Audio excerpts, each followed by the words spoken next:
Assalamualaikum warahmatullahi wabarakatuh.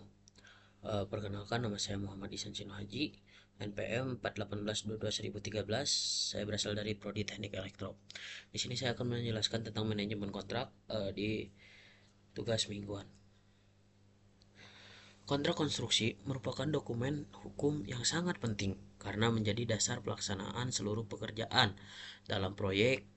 Fungsi utama kontrak adalah sebagai landasan hukum yang mengikat seluruh pihak, penentu hak dan kewajiban secara jelas, alat pencegah konflik melalui klausul yang terstruktur, bukti hukum apabila terjadi pelanggaran atau sengketa.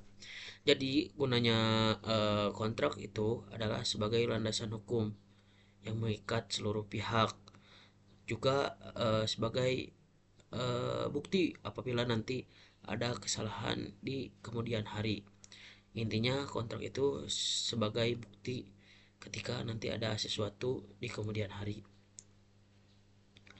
Adapun identifikasi kebutuhan dan spesifikasi proyek secara rinci, pembentukan tim penyusun kontrak dari berbagai bidang keahlian, seleksi kontraktor melalui tender atau metode penunjukan. Adapun penyusunan draft awal berdasarkan regulasi dan kebutuhan proyek. Adapun evaluasi bersama dan negosiasi untuk mencapai kesepakatan final. Struktur kontrak harus sistematis dan mencakup judul, identitas para pihak, ruang lingkup pekerjaan yang spesifik, jangka waktu, pelaksanaan proyek, adapun nilai kontrak dan metode pembayaran, pembagian hak dan kewajiban, serta jaminan pelaksanaan dan mekanisme penyelesaian sengketa. Pemilik proyek wajib menyediakan lahan dan dana. Adapun kontrak harus melaksanakan pekerjaan sesuai spesifikasi.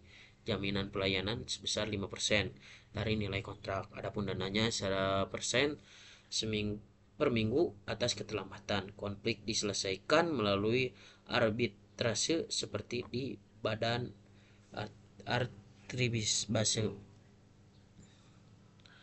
Adapun macam-macam kontrak yaitu kontrak lamsam, harga satuan, cost plus, turnkey dan bot.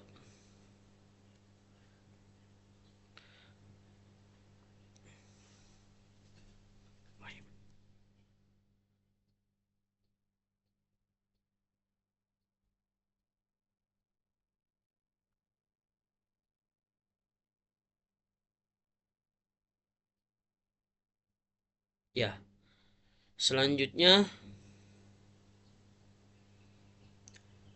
ada gambar teknik yaitu arsitektur, struktur dan map. Selanjutnya ada spesifikasi teknik, bahan dan metode kerja, rencana anggaran biaya (RAB), serta ada jadwal pelaksanaan proyek, serta ada jaminan asuransi dan dokumen serah terima. Kenapa harus menggunakan RAB?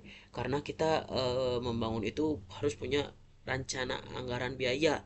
Rencananya berapa? Jangan sampai si biaya itu membengkak.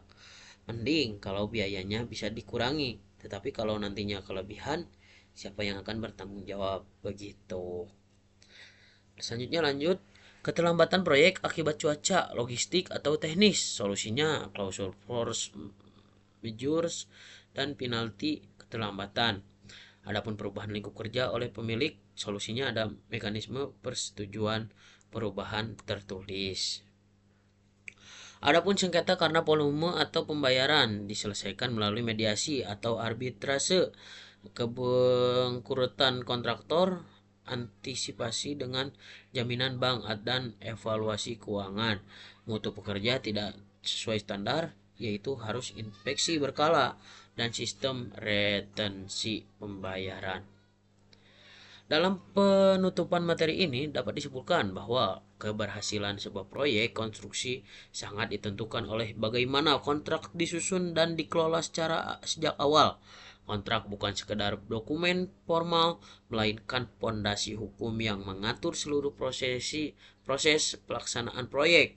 Persiapan kontrak yang matang memungkinkan setiap pihak memahami peran dan tanggung jawabnya secara jelas, sekaligus mengantisipasi berbagai kemungkinan risiko yang dapat terjadi di lapangan.